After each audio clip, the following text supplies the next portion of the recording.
Manhã, 10 de novembro de 1937. Se você estivesse caminhando pelo centro do Rio de Janeiro naquele dia, não viria aviões bombardeando a capital, tanques explodindo prédios ou soldados atirando pelas esquinas, como num filme de guerra. O que você veria seria algo mais seco, mais burocrático, mais assustador.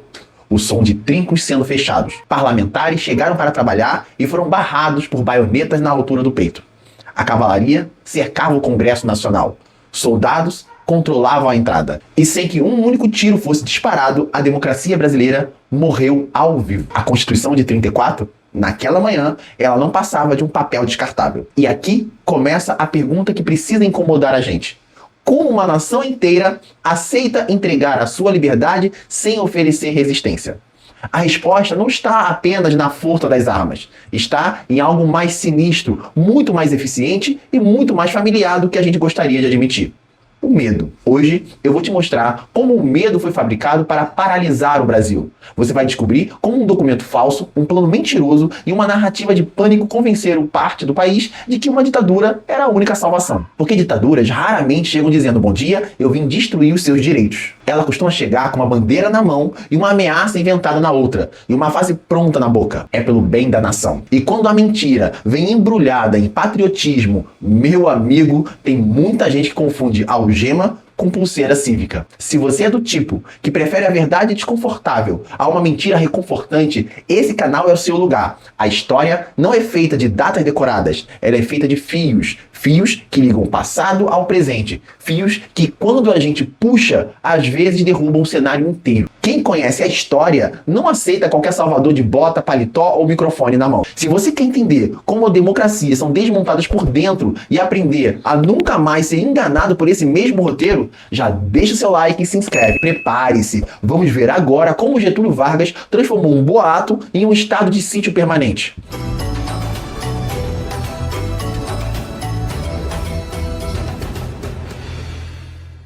O nome do jogo é controle. E a primeira peça a cair foi a verdade. Mas antes de chegar ao golpe, a gente precisa entender uma coisa. Nenhuma democracia quebra do nada. Antes de cair, ela racha. E o Brasil de 1930 já estava cheio de rachaduras. Para entender o golpe, a gente precisa parar de olhar só para o decreto de Vargas e olhar para o chão onde o Brasil pisava. Em 1934, estreava uma Constituição moderna, quase revolucionária para a época. Ela trouxe o voto feminino, fortaleceu a justiça eleitoral e reconheceu direitos trabalhistas que o brasileiro comum nunca tinha visto daquela forma. Parecia um começo de uma era de ouro, certo? Errado. Porque uma Constituição bonita no papel não sobrevive sozinha quando a sociedade começa a tratar a democracia como um estorvo. O problema é que essa democracia nasceu em um mundo que estava desistindo de ser democrático. Como diz o historiador Alex Hobsbawm, em A Era dos Extremos, o período entre as guerras foi marcado por crise econômica, radicalização política e descrédito profundo das instituições liberais. Lá fora, o fascismo e o nazismo não eram vistos apenas como ameaças. Para muita gente poderosa, eles pareciam modelos de eficiência. Aquela conversa perigosa começou a circular pelo mundo. Democracia é lenta, parlamento atrapalha, debate é perda de tempo, o país precisa de um homem forte. E quando uma sociedade começa a achar que homem forte resolve tudo, pode anotar, alguém está prestes a confundir governo com culto. Enquanto o texto da Constituição pregava harmonia, a rua pregava conflito. O Brasil se partiu ao meio. De um lado, os integralistas, camisas verdes, inspirados no fascismo europeu, defendendo ordem absoluta, nacionalismo, autoritarismo, disciplina e um líder acima das disputas políticas. Do outro, a Aliança Nacional Libertadora, ANL. Uma frente de esquerda com forte influência comunista, antifascista, popular e liderada simbolicamente por Luiz Carlos Prestes. O efeito disso, a política deixou de ser debate e virou campo de batalha. O adversário virou inimigo. O comício virou provocação.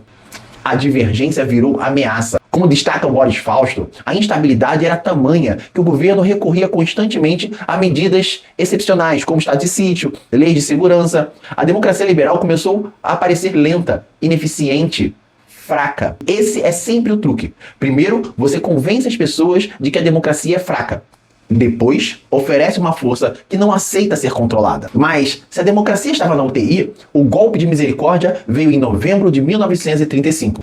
A intentona comunista foi uma tentativa atrapalhada de levante liderada por setores ligados a Carlos Prestes e ao Partido Comunista. Mas para o Getúlio Vargas, ela foi um presente. A intentona não derrubou o governo, mas serviu a criar o fantasma do comunismo, o perigo vermelho, que entra Lilia Schwartz, que ajuda a entender quando analisa a construção do medo na cultura política brasileira. O medo não nasce sozinho, ele é alimentado, repetido, amplificado, dramatizado, colocado no jornal, no rádio, na conversa na praça, na mesa da família.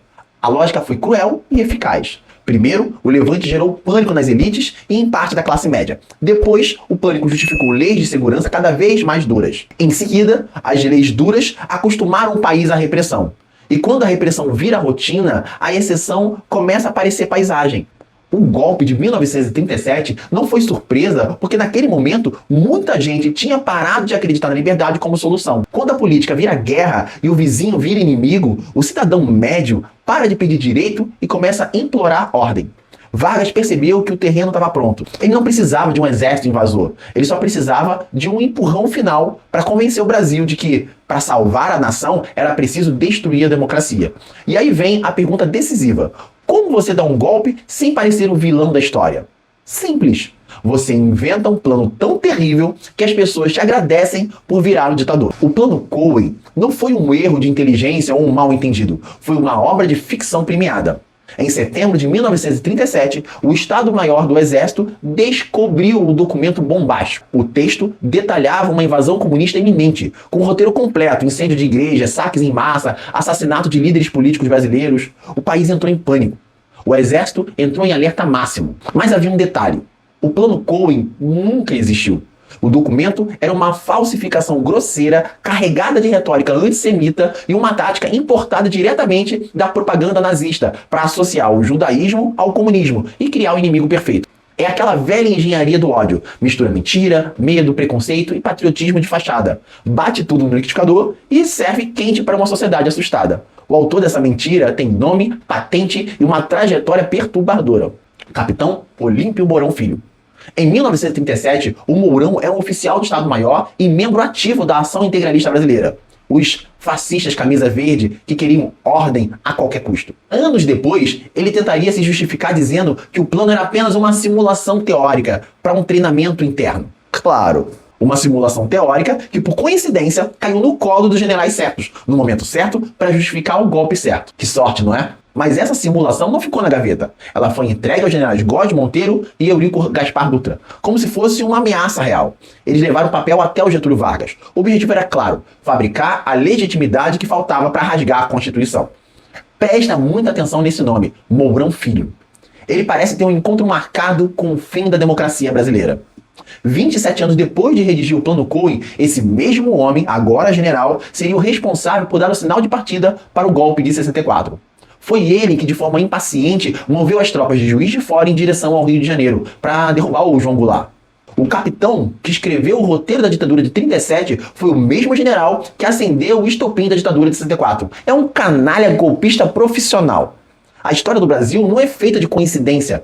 É feita de personagens que sabem exatamente como operar as sombras do poder. E o Vargas, será que ele sabia que o plano era falso?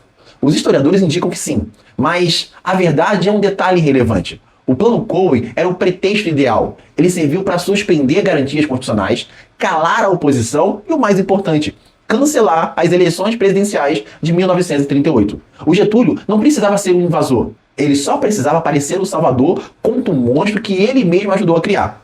O golpe de 37 prova uma tese perigosa. Quando uma ficção política é bem contada, ela se torna mais convincente do que a própria legalidade. O medo não abriu a porta, ele estendeu o tapete vermelho para a ditadura entrar. Depois que a mentira abriu o caminho, veio o momento que o teatro acabou, 10 de novembro de 1937.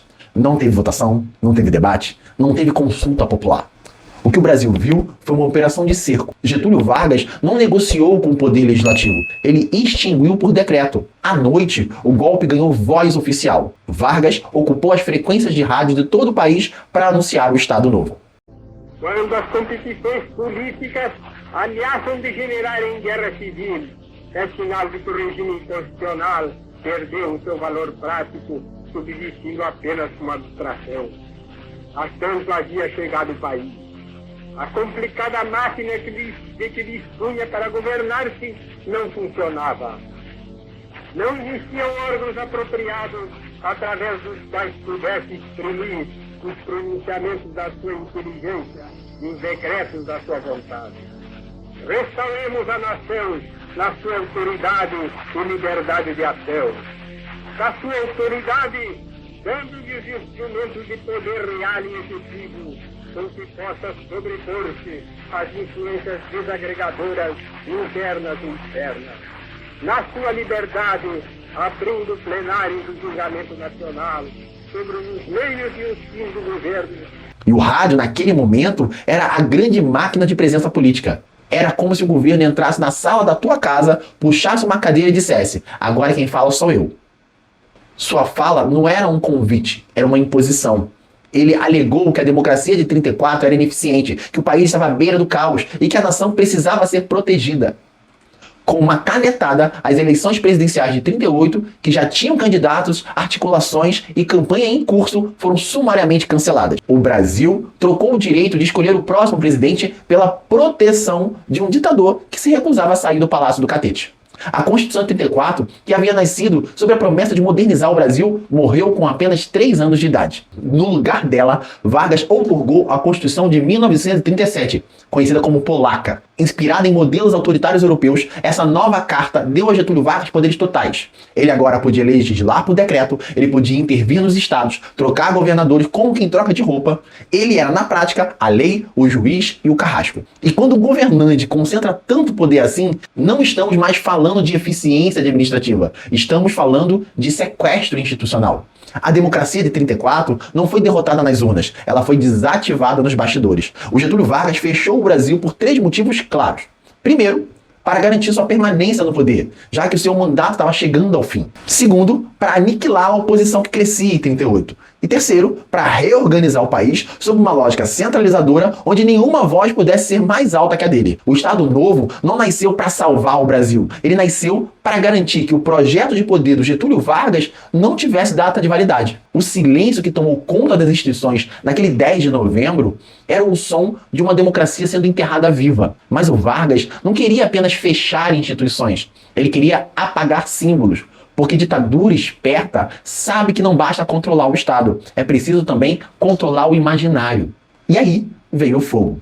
17 dias após o golpe, o Getúlio Vargas não queria apenas decretos, ele queria um espetáculo.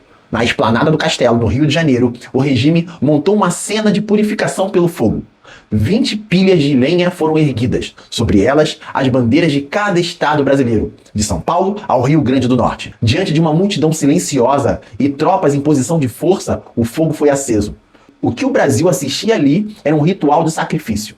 Para o Vargas, o Brasil estava doente de regionalismo. A lógica da República Velha, onde os estados de São Paulo e Minas Gerais se sentiam donos do próprio nariz, precisava acabar. A Constituição de 37 foi explícita.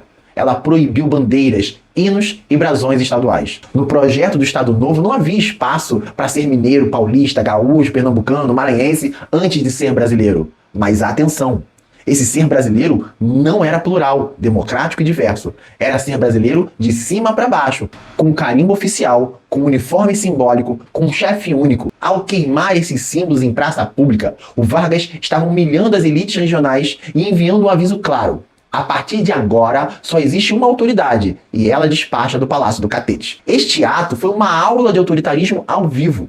O regime mostrava poder e fazia questão de ser visto mostrando poder. O enfraquecimento do federalismo não foi apenas uma canetada jurídica, foi uma transformação cultural forçada. Ao verem suas bandeiras virando cinzas, os estados entendiam que sua autonomia estava morta. O Brasil estava sendo redefinido. Vargas queria criar uma massa homogênea, um povo que olhasse apenas para o símbolo nacional e, por extensão, para o seu guia supremo. Porque todo autoritarismo ama uma unidade artificial. Aquela unidade sem conflito, sem discordância, sem debate, sem barulho. Uma unidade tão perfeita que parece mais fila militar do que sociedade. A queima das bandeiras foi o exorcismo do Brasil antigo. O Estado Novo não queria apenas governar o território, ele queria colonizar o imaginário da população. O fogo na esplanada serviu para apagar o passado e iluminar a nova ordem, um país centralizado, vigiado e obediente. A mensagem era simples e brutal. Diversidade política do Brasil tinha sido reduzida a cinzas. Agora, o que restava era o silêncio da unidade nacional imposta de cima para baixo. Mas ditadura nenhuma vive apenas de símbolo, fogo e discurso. Depois do espetáculo, vem a máquina. E Vargas montou uma máquina poderosa, com repartição, propaganda, polícia, indústria e carteira de trabalho. O que aconteceu em 37 não foi apenas uma troca de governo, foi uma troca de sistema. O Vargas não queria apenas mandar, ele queria reconstruir o Brasil sob a sua imagem. Para isso, ele destruiu o poder dos antigos coronéis e das oligarquias estaduais. Onde antes havia autonomia regional, agora havia o DASP, Departamento Administrativo do Serviço Público. Foi ali que nasceu parte importante da burocracia moderna brasileira. Concurso público, hierarquia técnica, racionalização administrativa e uma máquina estatal mais centralizada. O Estado deixou de ser um conjunto de estados disputando poder para se tornar uma máquina única operada do Rio de Janeiro. Mas aqui mora uma contradição importante. Modernizar o Estado não significa democratizar o Estado. Uma máquina pode ser moderna e autoritária ao mesmo tempo. Pode ter formulário, carimbo, estatística, organograma e ainda assim servir para controlar a sociedade. Vargas sabia que precisava dominar a mente dos brasileiros. E aí entra o DIP, o Departamento de Imprensa e Propaganda. O DIP não era um censor comum que apenas corta notícias. Ele era uma fábrica de cultura. Ele controlava o rádio com a Hora do Brasil, que entrava em todas as casas. Ele produzia cartilhas escolares que ensinavam as crianças a amar o pai do povo. Ele financiava o samba, o carnaval, desde que as letras falassem bem do trabalho, da ordem e da pátria. O DIP entendeu uma coisa que todo projeto autoritário entende. Controlar a informação é importante, mas controlar a emoção é melhor ainda. Porque censurar impede você de falar. Propaganda tenta ensinar você a amar o silêncio. Tá entendendo o mecanismo? Se o Brasil hoje tem uma identidade nacional forte, muito disso foi fabricado nos laboratórios do DIP, para garantir que ninguém sentisse falta da democracia. Mas, para quem não se deixava convencer pela música, pelas cartilhas e pelo sorriso paternal do Vargas, o regime tinha o DOPS, o Departamento de Ordem Pública e Social. Se o DIP era o sorriso do Vargas, o DOPS era o seu punho de ferro. A perseguição a opositores, intelectuais, comunistas, sindicalistas e críticos do regime era cirúrgica. A tortura, a prisão, o exílio, a censura tornaram-se ferramentas oficiais do Estado. Sob o pretexto da segurança nacional, qualquer um que questionasse a nova ordem podia desaparecer nos porões da polícia do Filinto Miller, o braço direito do Vargas na repressão. E repare o padrão. Toda vez que a expressão segurança nacional vira cheque em branco, a liberdade vira moeda de troca. Talvez a peça mais genial da reforma de Vargas tenha sido a CLT, a Consolidação das Leis do Trabalho. Vargas percebeu que o trabalho urbano era a nova força do país e decidiu cooptá-lo. Em 43, ele unificou as leis trabalhistas, salário mínimo, férias, carteira de trabalho e regulamentações importantes. Mas havia um preço invisível. Em troca desses benefícios, os sindicatos foram estatizados. O operário ganhava proteção social, mas perdia a liberdade. Era um contrato de adesão. O Estado cuidava do seu bolso desde que você entregasse a sua voz política. Por isso que o Vargas é um personagem tão complexo. Ele não foi apenas um ditador da repressão. Ele foi o líder que consolidou direitos trabalhistas. E é justamente aí que a análise precisa ser honesta. O autoritarismo fica mais perigoso quando ele entrega benefícios reais enquanto cobra obediência como pagamento. Economicamente, o Estado Novo foi o berço da nossa indústria de base. Surgiram a Vale do Rio Doce e a Companhia Siderúrgica Nacional. O projeto era claro: transformar o Brasil em uma potência industrial através do autoritarismo. Vargas provou que era possível modernizar a economia enquanto se amordaçava a política. Ele construiu as fábricas e as prisões do Brasil moderno ao mesmo tempo. E essa é a grande contradição do Estado Novo. Ele oferecia um futuro com uma mão e retirava a liberdade com a outra. Só que uma pergunta ainda precisa ser respondida. Por que tanta gente aceitou isso? Porque parte da sociedade respirou aliviada quando a democracia foi trancada. E a resposta está na sedução da ordem. Ditaduras raramente se apresentam ao mundo usando esse nome. Elas preferem termos como revolução, renascimento, reconstrução, salvação nacional ou, como no caso de 37, Estado Novo. Nome bonito, né? Parece até pacotes de internet. Mas por que uma parte considerável da sociedade, da classe média às elites, não apenas aceitou o golpe, como suspirou aliviado? A resposta é dura, mas é necessária. O Vargas ele não vendeu opressão, ele vendeu proteção. Ele soube transformar liberdade em sinônimo de perigo e o autoritarismo em sinônimo de remédio. E esse truque é velho. Primeiro você convence a sociedade de que ela está à beira do abismo. Depois, aparece dizendo que só você tem a corda, mesmo que tenha sido você que empurrou todo mundo para a beirada. Para convencer uma nação a abrir mão do voto, o regime operou sob 3 promessas psicológicas. A primeira, a ordem contra a bagunça. O pluralismo político da Constituição de 34 foi pintado como uma anarquia que impediu o Brasil de crescer. O recado era, para o país andar, as discussões precisam parar. E toda vez que alguém diz que discussão democrática é perda de tempo, desconfia. Democracia faz barulho mesmo. O silêncio absoluto costuma ser coisa de cemitério ou de ditadura. A segunda promessa era a segurança contra o medo. O anticomunismo foi o motor principal. O perigo vermelho, inflado pelo falso plano Cohen, serviu para dizer que o país estava em guerra. E em guerra, você não questiona o seu general. Percebe o mecanismo? Cria-se uma ameaça total, depois se exige obediência total. A terceira promessa era a unidade contra a divisão. Vargas promoveu a ideia de que partidos políticos eram tumores que dividiam o povo. A salvação nacional exigia que todos pensassem como um só bloco sob um só comando. O discurso oficial era de uma faxina necessária. O regime usava uma linguagem quase médica. O Brasil estaria doente, infectado pela politiquice, e o Estado Novo seria o cirurgião. Mas cirurgia sem consentimento democrático tem outro nome: mutilação. Como destaca Lilia Schwartz, o medo é uma ferramenta de gestão. Quando o cidadão médio sente que pode perder tudo para o caos, ele aceita trocar sua voz pelo silêncio da segurança. O autoritarismo vence no momento em que se consegue parecer o único escudo entre a sua família e a destruição. E é aí que a coisa fica perigosa, porque muita gente não apoia uma ditadura achando que está apoiando uma ditadura. Apoia achando que está apoiando a ordem, a segurança, a moral, a pátria, a família, a bandeira. E quando percebe, a bandeira continua lá, mas a liberdade foi embora pela porta dos fundos. A legitimidade do Estado Novo não veio apenas da força das armas, veio do cansaço da política, veio do medo, veio da propaganda, veio da promessa de proteção. Ao oferecer um país pacificado, ainda que fosse a paz da censura e do silenciamento, o Vargas deu aos brasileiros uma sensação de direção. Ele provou que, para fechar uma democracia, às vezes, basta convencer as pessoas de que liberdade é um luxo perigoso e que elas não podem mais pagar. E talvez essa seja a parte mais incômoda. O Estado Novo não terminou completamente em 45. O regime acabou, mas certas ideias ficaram rondando o país como fantasmas em casa velha. Muitas vezes, tratamos 37 como um capítulo isolado e empoeirado dos livros didáticos. Mas a verdade é que o Estado Novo revelou um código genético da nossa política que insiste em se repetir. O golpe do Vargas não foi um acidente, foi a inauguração de um repertório. Ali o Brasil aprendeu que era preciso suspender a democracia em nome da própria democracia. Aprendeu que o uso político do medo é uma ferramenta de controle imbatível. Aprendeu que construir um inimigo interno é um atalho mais rápido para a centralização do poder. E aprendeu também uma coisa muito perigosa. Se a mentira for repetida com convicção, microfone, uniforme e bandeira ao fundo, sempre vai ter alguém disposto a chamá-la de verdade. Mesmo manual autoritário. O mais assustador é perceber que o método sobrevive. Primeiro, fabrica-se o medo. Depois, aponta-se o inimigo interno. E o PT, hein? E o Lula? E em seguida, acusa-se a democracia de ser fraca, lenta, corrupta, confusa, incapaz de proteger a nação.